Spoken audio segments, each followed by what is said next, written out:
Terima kasih bosku sudah klik video ini. Terima kasih juga buat bosku yang sudah subscribe. Dan yang belum subscribe, silahkan bosku sebagai penyemangat saya untuk mengembangkan channel ini agar senantiasa lebih baik dan lebih baik lagi.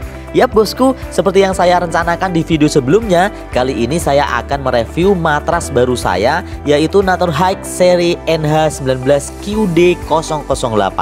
Nah bosku, sebelumnya saya telah mencoba 3 jenis matras ya. Yang pertama mungkin seperti bosku juga ya, yaitu matras gulung.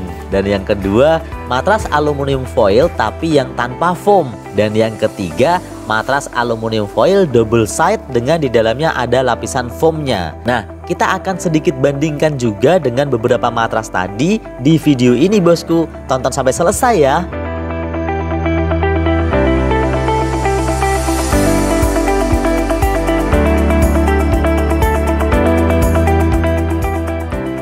Oke bosku, untuk pembahasannya saya akan mulai dari packing, dimensi, dan bobotnya. Untuk packing bawaannya, matras ini dilengkapi dengan kantong jaring yang cukup longgar ya bosku. Jadi tidak yang sesak gitu, sehingga untuk memasukkan atau mengeluarkannya tidak susah. Walaupun pada akhirnya saya pribadi merasa tidak perlu menggunakan kantong jaringnya untuk mewadahi matras lipat ini, alias saya buang. What? Hehehe. Bersanda bosku, kantong jaring ini entah kapan mungkin akan bisa saya gunakan sih untuk mengantongi pakaian dan lain sebagainya. Nah selanjutnya, selain kantong jaring, matras lipat ini juga dilengkapi 2 buah karet ya bosku untuk mengikat matras ini pada posisi terlipatnya.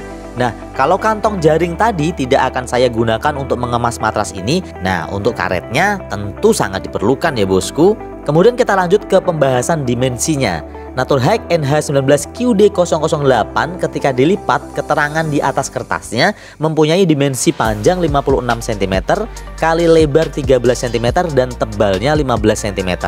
Sedangkan ketika dibuka akan memiliki dimensi panjang 185 cm, lebar 56 cm dan ketebalannya 1,8 cm bosku. Untuk panjang dan lebar dari matras ini standar ya bosku untuk satu orang, dan untuk tebalnya tentu paling tebal dibanding matras saya sebelumnya. Tapi jauh kalah tebal jika dibandingkan dengan matras tiup ya bosku.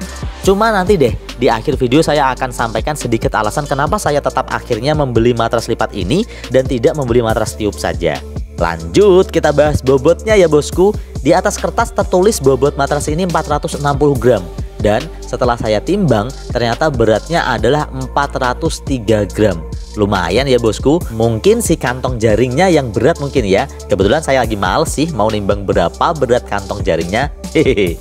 Oke bosku, setelah kita bahas packing, dimensi, dan bobotnya, mari kita lanjutkan ke pembahasan tentang kelebihan dan kekurangan dari Naturhike NH19QD008 ini.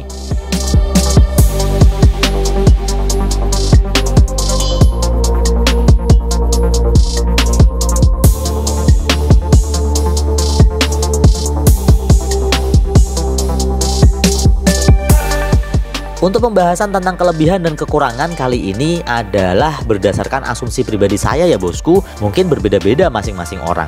Dan menurut saya untuk kelebihannya ada 3 dari matras lipat ini dibandingkan dengan matras jenis lainnya. Yang pertama, kelebihan yang pertama bosku, cukup ringan. Memang masih kalah ringan ya bosku dibandingkan dengan matras aluminium foil, tapi dibandingkan matras gulung dan matras tiup ini lebih ringan bosku. Jadi untuk konsep ultralight khususnya matras lipat tergolong cukup lah ya, cukup ringan ya bosku.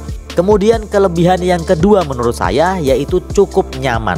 Sebenarnya saya pribadi berani menyebutkan nyaman banget untuk matras ini.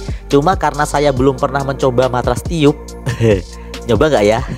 Atau matras lipat seri yang lebih tebel, maka saya nilai dengan predikat cukup saja deh bosku. Jenis matras lipat juga mempunyai tekstur seperti rak telur, memberikan kesan pijatan-pijatan di tubuh yang sangat terasa nikmatnya bosku. Enak sekali untuk sedikit relaksasi tubuh yang letih setelah trekking. Sekali lagi, kalau dibanding matras sebelumnya yang saya punya yaitu matras gulung dan matras aluminium foil, matras lipat ini paling nyaman bosku. Kemudian yang terakhir atau kelebihan yang ketiga yaitu tidak menggulung dan keset bosku. Jika dibandingkan dengan matras gulung yang lumayan butuh waktu dan kesabaran dalam meratakan gulungannya, nah matras lipat tidak demikian, bisa langsung rata. Dan juga matras ini keset bosku, tidak mudah bergeser ke sana kemari, jadi lebih nyaman menurut saya. Lanjut ke kekurangannya ya bosku. Menurut saya ada 2 deh kekurangannya.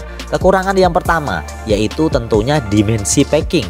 Dari awal atau kasat matanya sangat jelas ya bosku, matras ini tidak bisa di packing kecil sehingga bisa masuk tas gitu.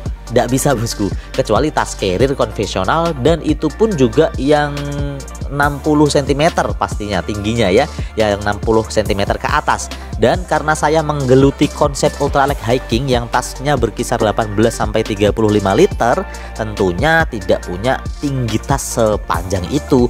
Tentu matras ini tidak mungkin dimasukkan ke dalam tas. Kemudian yang terakhir atau kekurangan yang kedua yaitu harga. Tidak seekonomis matras gulung dan matras aluminium foil tentunya ya bosku. Bosku bisa browsing-browsing sendiri deh untuk harganya. Nah, untuk yang punya saya sendiri ini, seri Naturhike NH19 QD008 ini saya beli di Shopee dengan harga 260 ribuan. Sebenarnya saya ingin membeli seri yang lebih tebal bosku, yang mempunyai ketebalan 2,5 cm. Tapi ya harganya lebih mahal gitu. Namun karena ini pengalaman pertama, maka saya pilih seri yang ini, gak apa-apa lah ya. Hitung-hitung merasakan dulu tingkat kenyamanannya seperti apa. Oke bosku, itu bagian kelebihan dan kekurangan dari matras lipat menurut saya. Dan pembahasan yang terakhir kita akan membahas alasan dan kesimpulan. Seperti di awal yang saya sampaikan bosku, dengan harga 300-an seharusnya cukup untuk memilih matras tiup. Tapi mengapa saya memilih membeli matras lipat dan tidak membeli matras tiup? Menurut saya ada 3 alasan bosku. Yang pertama, matras lipat lebih awet dan tidak mengkhawatirkan cepat rusak atau bocor dibandingkan dengan matras tiup. Yang kedua, matras lipat ternyata lebih ringan dari matras tiup. Yang ketiga, matras lipat ini tidak butuh waktu untuk meniup karena kita sudah capek trekking misalkan ya bosku, jadi tidak perlu mengeluarkan tenaga lagi untuk meniup matras lagi. Lalu kesimpulan saya pribadi menggunakan matras ini beberapa kali sangat puas. Kualitas tidur saya jauh lebih nyaman dibanding sebelumnya ketika menggunakan aluminium foil. Lebih tenang mau berpindah posisi tidur, gak perlu takut akan robek atau bahkan tertusuk batu seperti mungkin ketika saya punya matras tiup. Oke bosku, itu saja mungkin review dari matras lipat kali ini. Berbagi cerita pengalaman gitu ya bosku. Siapa tahu ada bosku yang lagi mencari referensi untuk membeli matras lipat, terutama ingin meyakinkan diri ya, apakah jadi nggak ya beliin matras lipat. Nah, semoga video ini bisa bermanfaat. Oke bosku, ketemu lagi di video-video selanjutnya. Tetap semangat, salam lestari, dan oyi bos.